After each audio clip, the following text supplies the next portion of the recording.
জন্ম দিয়েছেন আপনি, জবাব আপনি দিয়েন। ওই যে দোকানে বসে আড্ডা পিটছে, ওই জবাব আপনি দিয়েন। জবাবের জন্য প্রস্তুত হয়ে থাকেন। জাহান্নাম আপনার জন্য তৈরি করা হয়েছে, পশু প্রাণীর জন্য নয়।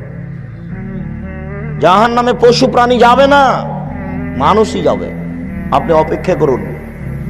মেয়ে দিয়ে জাতিকে পাপী করিয়ে নিয়ে জান্নাত কিনবেন মানে এই হিসাব কি করে হলো?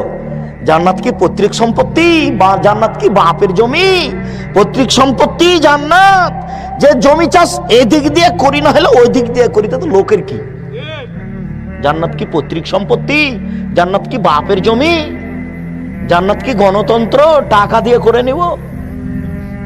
কখনো এটা অসম্ভব হতে পারে না। জান্নাত কারো পৈতৃক সম্পত্তি নয়।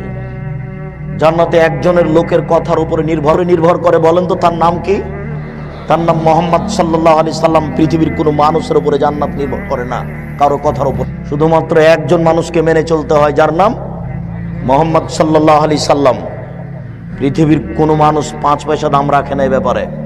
বুজুর্গানে দিন তো দূরের কথা, পীর সাহেব তো দূরের কথা, স্বয়ং উমর রাদিয়াল্লাহু তাআলা আনহু যদি কোনো কথা বলেন আর সেই কথা যদি রাসূলের না হয় তাহলে তা বাতিল বলে গণ্য হবে। আপনার পীর সাহেব তো দূরের কথা, বড় হুজুর তো দূরের কথা, স্বয়ং উমর রাদিয়াল্লাহু তাআলা আনহু যদি কোনো কথা বলেন আর সেই কথা যদি রাসূলের না হয় তাহলে তা বাতিল বলে গণ্য হবে। উমর মানে উমর এত বড় মানুষ, উমর এত বড় মানুষ, আল্লাহ উমরকে এত ঈমান দিয়েছিলেন। আল্লাহ রাসূল বলছেন, উমর আনতা তাসলুক ফি তারিকিন লা ইয়াসলুকু শায়তান ফি তারিকিকা। উমর তুমি যে রাস্তা দিয়ে হাঁটো ওই রাস্তা দিয়ে শয়তান হাঁটে না।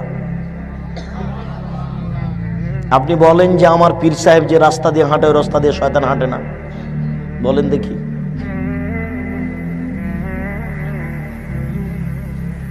কেউ তো বলবে যে আপনার পীর সাহেবকে শয়তানই চালায়, না হলে অন্যায় করছে কেন, এরকম কথা বলবে কেন? মুখ দিয়ে বের করবে আল্লাহ এবং আল্লাহ রাসূল